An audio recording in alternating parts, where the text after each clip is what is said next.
All right, let's get started with a complete start to finish kitchen install. This is how they deliver everything, and this is without the doors. How I like to start this is get an understanding of what's level, what's plumb, where the high spots are in the floor, where the low spots are in the floor. I like to see what the walls are doing and just seeing how plumb they are, if there's a belly in there, if there's, big humps or waves and where those might exist. So I'll try to clean out the area as much as possible, get all the tools out of the way, and I'll put a laser line. I'll get a laser line going horizontally, and then I will measure periodically where those cabinets are going to end up sitting, and I'll, with a Sharpie, just write down the measurement.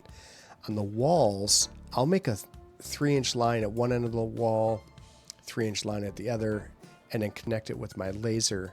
And then I'll just periodically measure from the laser line to the wall, and then I'll write down that measurement. So I'll know if there's like 1/8 of an inch, if it's coming into the room or if it's falling away from the room. And that just helps me get an idea. So then I'll lift my laser up and I'll establish where my uppers and lowers are going off the high point in the floor. And then I try to find my studs.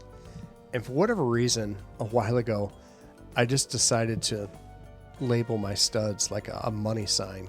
It's just kind of fun.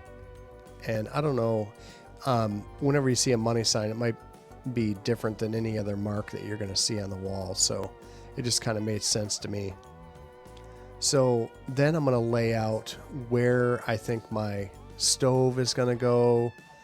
And stoves are pretty important to lay out pretty accurately because they normally have a hood or a microwave above them. So you want that 30-inch layout to go from your lowers all the way and transfer all the way up to your uppers. You could do that with a regular 4-foot level. I rarely use. I'm a laser level man. Everybody knows that. So this package is the Klearvue package from Menards, and it's a little different. I'm not crazy about their packaging. Their transport, everything seems to be pretty normal, but the very first 2 cabinets I unpackaged were damaged on arrival. And so I thought, oh my goodness, I am going to have a mess on my hands.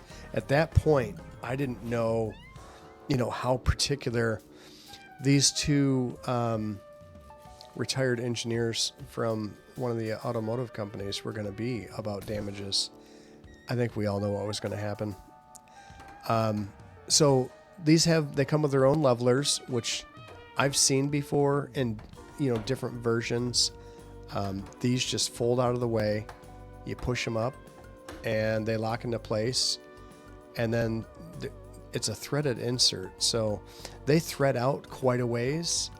And so the adjustability is pretty good. So I'm transferring where the studs are in the wall to locations on the cabinets. I use a countersink because it's a tapered drill bit, and that way it just puts a small hole in the back of the cabinet where you're going to see it. It doesn't blow it out, and that way that panhead screw right there is going to cover any blowout that does happen. But if you use a tapered drill bit, and that's going to come on just about every countersink, that works out pretty well. I guess I like to install the uppers and lowers, right where it's going to be like a meeting spot. There's a lot happening in this particular area where there's a stove, and the stove is going to, those dimensions, the locations are going to transfer from the stove area directly above. You want them to line up, but also there's a panel that separates that area from the refrigerator area. And so I try to find the studs, obviously my little dollar signs there. And I like to kind of make a commitment in that area first, because that panel that separates the stove cabinet area cabinets from the refrigerator area. That panel is like a backbone. Whenever you're moving these across the floor, you don't want those levelers just kind of hanging out. You want them in their folded position because they're pretty brittle plastic. As I was unpackaging all of this, I kept seeing these little clips, and I wasn't sure what in the heck they were. And there was just 2 clips in every cabinet box. I'm not quite sure why they didn't. There was a hardware package of just miscellaneous hardware. I'm not sure why they weren't included in that. And they came individually wrapped in each cabinet. So they just kept popping up, and I just kept moving them around. And of course, it was the first thing that I had to deal with. And so I didn't know where in the hell they went, and I didn't have to get into it. Those are actually meant to, they're like toe kick retainers. So you don't put that on until the very end, but I was dealing with it in the very beginning, which was a little frustrating. The next time if I ever do install a Klearvue cabinet package, I'll know just to throw those in a common box that I won't use till the end of the week. Otherwise, I was kicking them around knowing I didn't want to lose them. But these larger pantry cabinets, this is an important little trick here. I set them up on playing cards. That way, if I had to micro adjust them a little bit, I could. They were really heavy cabinets at the end, and I wanted them to slide on playing cards. In this stove area, it's important that you don't just have 30 inches at the back and not at the front. You need 30 inches clear, like geometrically correct. So you got to make sure that you shim the cabinets, so everything lines up in the front and the back. I use a laser, and I put the laser on the front leading edge of each cabinet. As I assemble the island, I'm going to have these skins that I've got to scribe to the floor, and I use these blocks that determine how far that's got to travel down to the floor.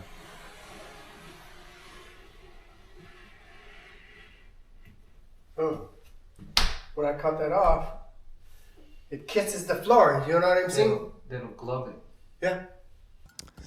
So to translate that, I use the, whenever I'm scribing, I use a block of wood or a couple of blocks of wood. I don't use a compass. I've tried every compass I think available, and they just, unless you're holding them perfectly straight up and down, they just don't, I just never have luck with them. So I use a block of wood or in that case, a couple of pieces of wood to stack up to the distance that it's got to travel down to be flush with the top. So I'm going to save my cutoff, and I'm going to use my jigsaw, and I'll tilt the bed there, the fence, the platform. I'm going to tilt the jigsaw, and then I'm going to sand up to the line. Every time I show you this type of maneuver, I'm going to tell you to sand up to the line. Do not remove the line. If the line remains there, you'll know where you screwed up. This makes for a really nice scribe. That piece, everything's really dusty there, so it's hard to really see how nice that kissed the floor, but it looks like that panel grew out of that. This is just a scene of taking some scrap plywood that I got from my shop. They don't give you extra parts and material. Well, if they do, you want to take them back and get a credit. You don't want to use a bunch of scraps to put this together because they're expensive. But you'll need them. Like in this case here, they didn't set you up at all for this dishwasher panel. And the dishwasher panel is going to have, at the bottom, it's going to have to interact with the toe kick material. So I set myself up in a manner. That would be a really long video. This is already going to be a long video. But I just didn't want to see a hole there. There's going to be a transition from the microwave panel to the toe kick, and then also the microwave panel to the doors. So I'm going to explain all of that to my customers and you at the same time, and a little more insight on how I scribe a panel to the floor. This edge banding, they sent way more than what I needed, but I was glad because I did use it in a couple of spaces. Since this is thinner than a door, plus the space behind the door to make it function, I needed to bring this out because I want this to be flush with the doors. The difference is 3/16 of an inch. Look at you. Right? Then, so they made this oversized, and it was about this tall. And then I made that the top of this level. And then I took, difference was this amount right here. Okay. So when I set this up there, this panel was that tall. So I made sure it was nice and level. And then I took this down here and I made a mark and I scribed it to the floor. Wow. So this has got to travel this distance. Wow. And then I went out and cut it, and then I cut it to size. And then I was afraid when you open up the door, you're going to see the raw edge of my bracket here. Mm-hmm. But the edge banding covers like most of it, so it's a non-issue. The other cool thing is this toe kit material, as it comes across, you know, there's going to be a hole here. Right. So I'm going to return that into this area. So I held this back 3/4 of an inch, so I don't have it in there.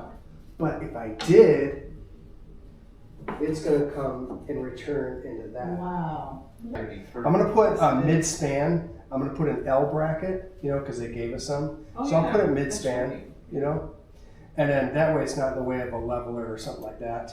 And then when we put the dishwasher in, it'll glide across and it might hit that, so you just got to kind of tip it up and then across that. And then, you know, the dishwasher bracket that attaches here and here, and then it's like a receiver for the screws for the little dishwasher mending plates. So they elected to have the two cabinets that came in damaged. They decided to have them bring them new ones, which was a good plan. And so the homeowner, he actually helped me lift it into place. And then we have like a little bit of dialogue on how I go about, you know, like what's next after you just hang an upper. Is you screw it to the wall and it's just done, right? Most people think so, but listen to this dialogue. So I'm gonna run these all the way in, but I know I gotta level it, you know, make sure it's plumb.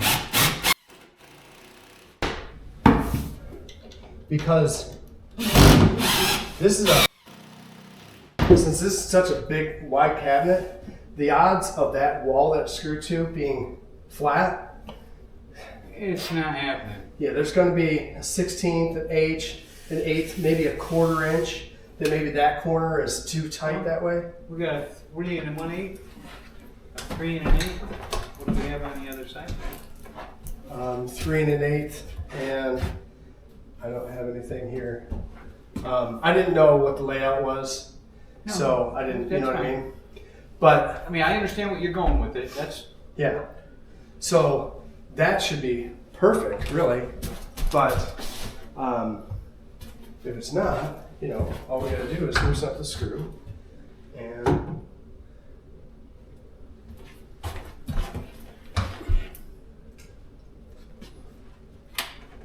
and put a wee shim behind it. Okay, so that's about 1/8 of an inch. That's at 0 up there. And see, I got like, oh, that's me, almost 1/8 of an inch here. So I've got to put, you know, shim that out until that's parallel. And this guy here, that one is good. Yeah, so I love it. So I'm just going to loosen up that top screw, pull it out a little bit, and run some hot shim action behind it, and that cabinet is done. Oh, the hot shim action. Yeah. Oh, baby. So yeah, actually I know this customer. It's my buddy's stepdad and mom. So you can use terms like hot shim action with them, and it's just fun. So I put the next cabinet up, and I was able to get everything around the refrigerator working out really good. But I want to talk about these panels. They run on their plan from Klearvue is to have these hang down like 2 inches or so, I guess. It's just a distance. Well, that's about an inch. But their plan was to have that hang down purposely, but I didn't see a reason for that. So my thought is, let's have them be flush with the bottom of the cabinet. So I put a couple blocks underneath there. I ran it tight to the ceiling, took a couple of scrap, thickness pieces, and when they add up to the amount of distance that has to travel to be flush with the bottom of the cabinet, then I use those blocks as my scribe blocks, and I just use those to draw a line. And that is going to help me scribe that to the ceiling. And so I just make a pencil line, and I had to do that on both sides of this cabinet, the left side of the small cabinet to the right of the stove. So I'm going to take all these cabinets, or I'm sorry, these skins out to their garage, and I'm going to cut them down. And so this is just part of my setup. I lay down a pink piece of insulation board on top of my sawhorses, and that way if I got to cut into it a little bit, it's not that big of a deal. It makes a halfway decent workbench, and it's lightweight.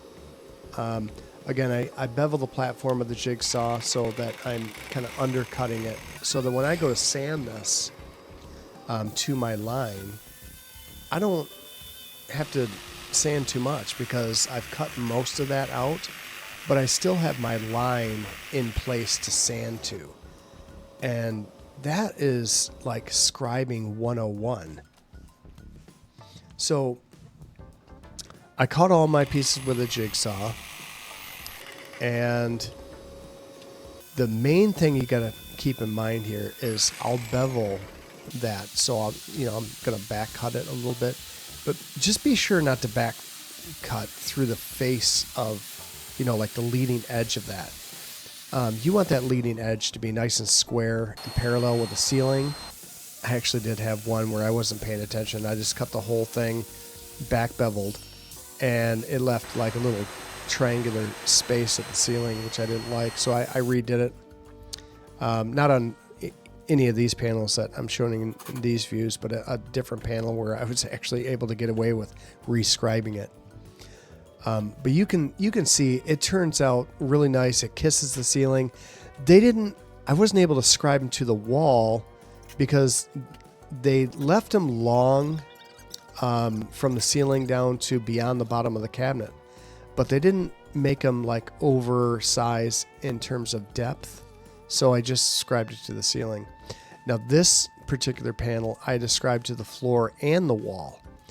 Their math for their doors is 13/16. So to be flush with the door, that panel had to exceed the cabinet carcass by 13/16 of an inch. It was a little different for me because I've always known that to be 7/8 of an inch. You got a 3/4 inch thickness door and an 1/8 of an inch gap behind it so the hinge can function properly.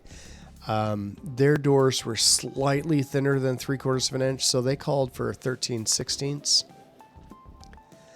So to get to my 13/16, I did my math. I took a couple of spacer blocks, scribed them to the wall, scribed it to the floor. That panel in that case has got to travel that distance. So I used that with a pencil, made my mark on the tape. And you're thinking, why did you have to use that tape? And the reason why, A, I don't have to clean up any pencil lines. B, my pencil line's not going to rub off. C, the paint that they used on these panels, because they're pre-finished, it's like they went a little hot with a catalyst. So it was extra brittle. And the tape just kind of helps hold that in place while you're roughing it up with a jigsaw and a belt sander. And it did pass the tape test. I don't know if not everyone might know this, but if you put the masking tape on a painted piece and you pull it off and it pulls the paint off, that's a failure. It's called the tape test. In this next section, this is the pantry. They call for 1.25 inch space at the top. They have some pre-finished panels that are cut to size. They don't go all the way to the floor. They don't go all the way to the ceiling. So it's a fixed dimension. Did I scribe those to the wall? I can't recall. I'm going to move on now to the island. And the island needs some help. They don't give you any material for this. They don't give you the prints or drawings to solve this problem, but it needed what I call a die wall to carry the panel. And it's a large panel that goes from one side of the island all the way to the other side of the island, or one end to the other end. So I went back to my shop and I grabbed some scrap plywood and I just made what I call a die wall.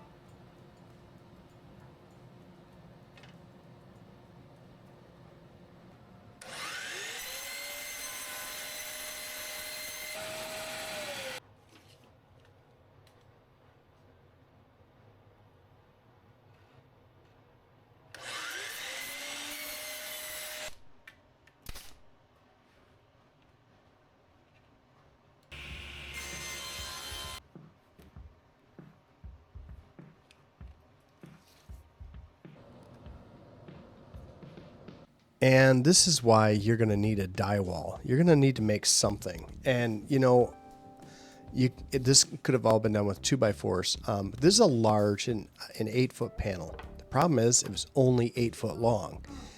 All of the cabinet carcass, the math, everything added up to 8 feet. But I needed 8 feet plus 13/16 at one end, 13/16 at the other end. And I'm going to scribe this panel down to the floor. And it's the same. It doesn't matter that it's, an 8-foot long panel. The same principle applies. All you got to do to scribe this to the floor is make sure it's dead level at one end compared to the other end.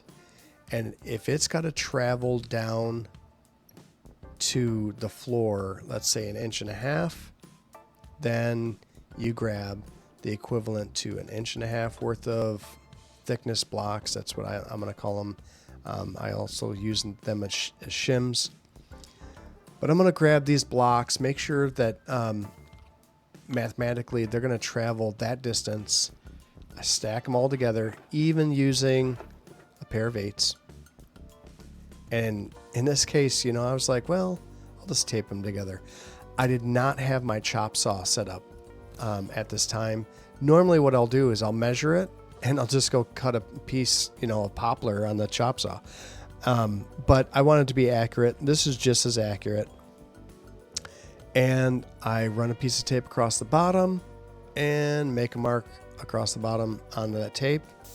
Then I'm going to take that out to their garage, which was kind of tight quarters. I didn't have room to set up my table saw and chop saw yet. And now I've got to cut. I've got this problem to solve. It's only an 8-foot long panel. So I've got to cut it into thirds. And I had to do my calculations. I had to label everything. Because I've got to make this panel grow from 96 inches to whatever 96 plus 13/16 plus 13/16 is. And you've got to include the edge banding on the pieces. Now, there was the microwave cabinet the microwave panel and the panel on the opposite end of the island where I got these pieces from. They're just small pieces, and I'm going to incorporate them into that large panel. All right, filing this was not easy to do. I've now biscuited that to the panel, but I don't like what I'm looking at. I can see daylight through it. So I'm going to kind of scribe it to itself.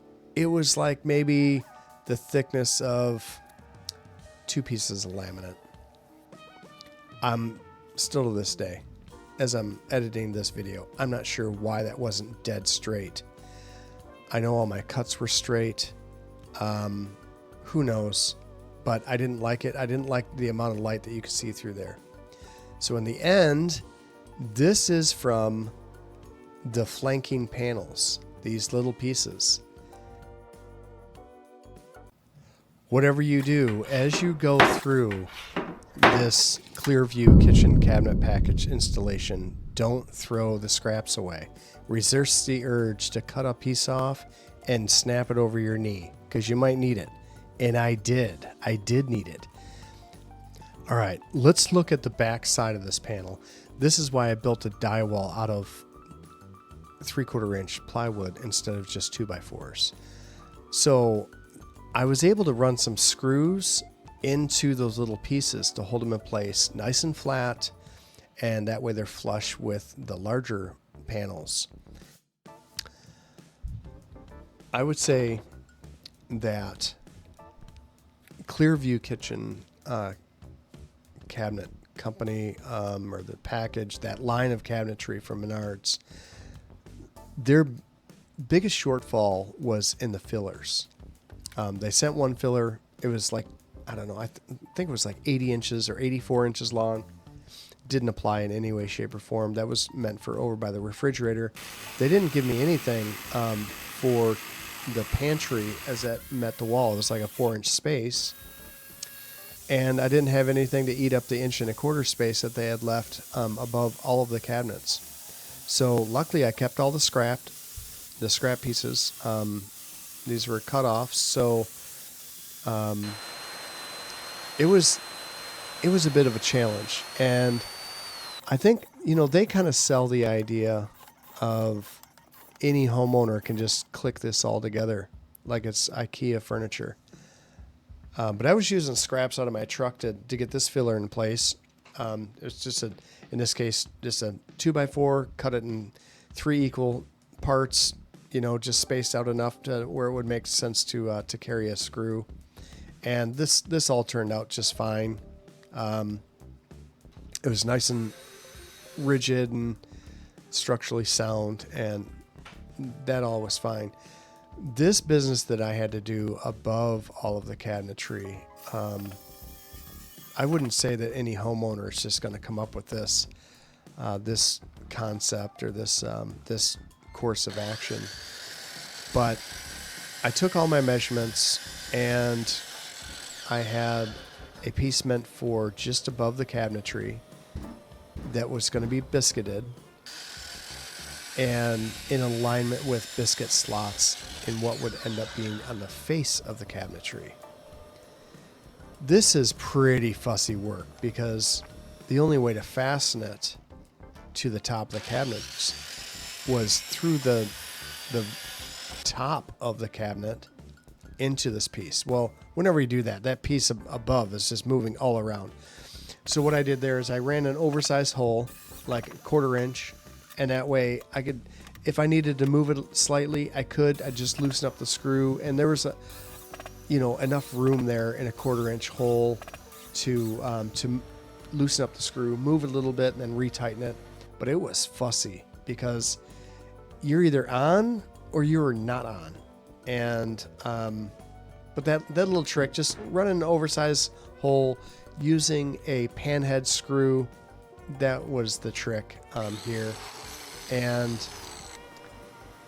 it worked pretty well. But it was very fussy work. This took, to do, I don't know, was it 5? I'll call them crown pieces. 5 spaces that needed this. I'd say it took me half a day, 3/4 of a day to pull this off.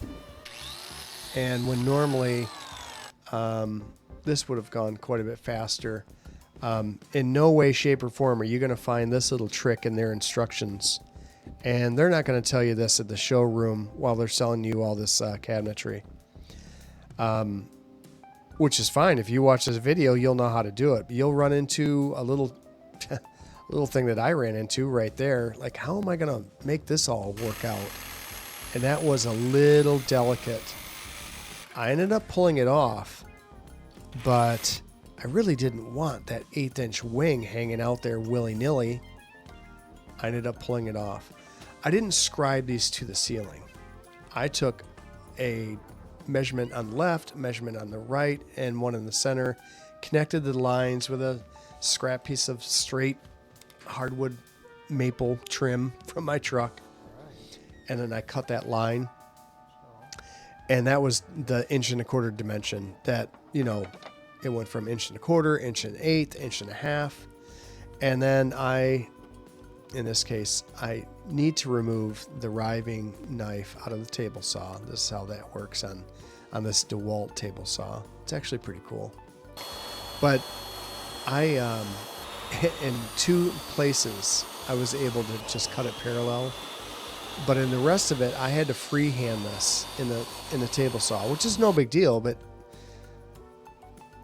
you got to just kind of know that going into this, that you're going to have to do a little bit of, carpentry, craftsmanship. You're going to have to be a carpenter. And if you're not, going into this, you need to know you're going to have to at least consult with one. I didn't know that what all was in those boxes and what the plan was. In fact, I was telling my friend, the homeowner, I'm like, yeah, you can do this. It's no big deal. Just take your time. And he had a lot of other things to do. He goes, hey, could I just hire you to come out and take care of this? I'm like, yeah, I don't know how to quote this out to you.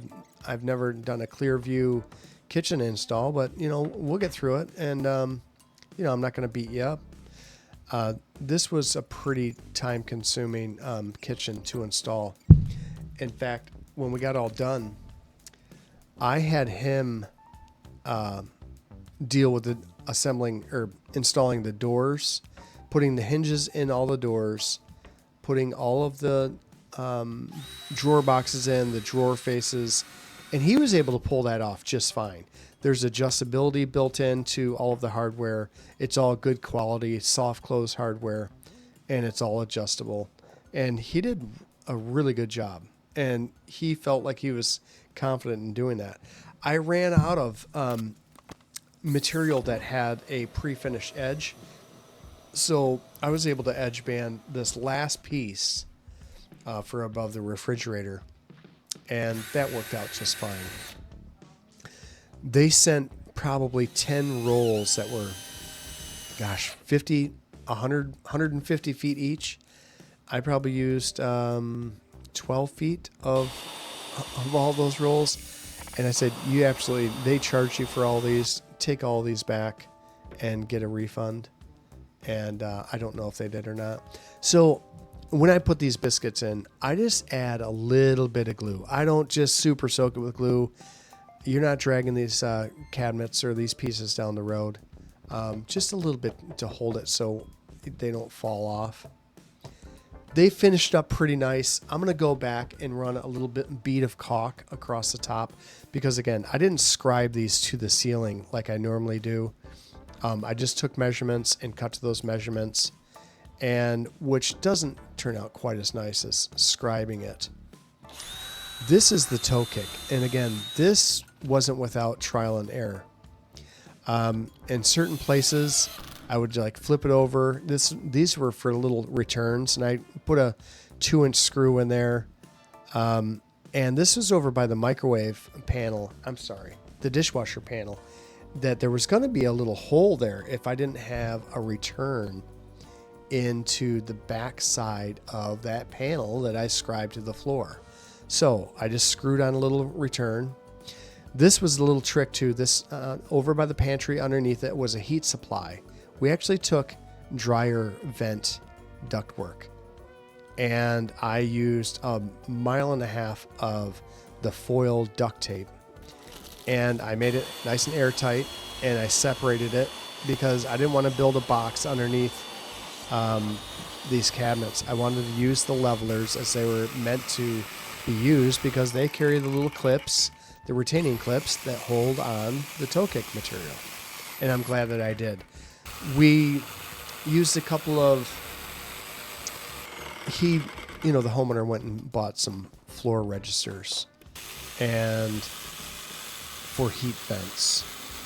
So I just drilled a couple of holes and I screwed them in or onto the toe kick, and that worked fine too.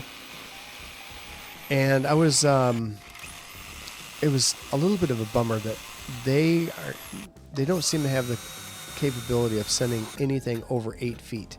So I had a scarf joint in that toe kick, which was fine because that's exactly where I put one of these heat registers, one of the heat vents. And so you can't even really notice it. This turned out pretty cool. Everything was symmetrical and everything was tight. This next part is where those little plastic clips come in. Since there were drawers in this cabinet, I went ahead and ran a couple of screws down through the floor into the toe kick. I made sure it didn't draw up and take it off of the floor. But I wanted to get away from the clips in that area. See, there's a little drawer there if you see it on the print off on the far left. I was not crazy about these retaining clips in any way, shape, or form. They seemed like a bad idea from the way that they shipped them out to me to the way that they engage with the levelers. I'm sure it was something I was doing wrong, but I would say 1 out of 4 clips would break when you'd put them in. It was just the wrong type of plastic. And so luckily I didn't use a retaining clip on every single leg, because where 2 cabinets come together, you would have a leg within 6 inches of each other. So you didn't need both those clips. So I had a couple of extra clips, which was good because I broke a couple of clips just putting them in. I don't know if there was some sort of a trick that I just didn't know about. But I would say wherever there's going to be a drawer, you always have the availability to run a screw down there if you wanted to, from the top down into the top of the base, from inside the cabinet into the top of the toe kick. And again, there was like a little area of exposed particle board, and I just took a little bit of edge banding. It's just peel and stick. It's pressure sensitive. The more pressure you add to this, the stickier it gets. So you take a little piece of wood, burnish it on, uses, a lot of pressure, and it'll be there for the long haul. Again, there was another area where I needed to add like a little return to the back side of that filler, so there wasn't a little hole there for dust to get lost in. All right, so here is the recap. The homeowner has outfitted the entire kitchen with new doors, drawer boxes, drawer faces, and he installed everything. Now, everything here, and with the doors and drawer faces and drawer boxes, it all needs to be assembled. It all comes in boxes and instructions, but well within the capability of this homeowner. He was fine with it. It did take some time. Nothing that they sell through Klearvue is over 8 foot long. So that floor dimension from floor to ceiling is over 8 feet. So I was able to scribe it to the ceiling, scribe it to the wall, but I'm going to have to cover it up with base molding from, that like the house trim, as if it was like furniture base, which is fine. That'll finish out perfect. But I was actually impressed with the hardware. Nice soft close features, adjustability. Nothing wrong with that. This is a great kitchen. You'll need a little bit of expertise on the installation of everything up to the doors and drawer faces. I think you could do it too if you watch this video.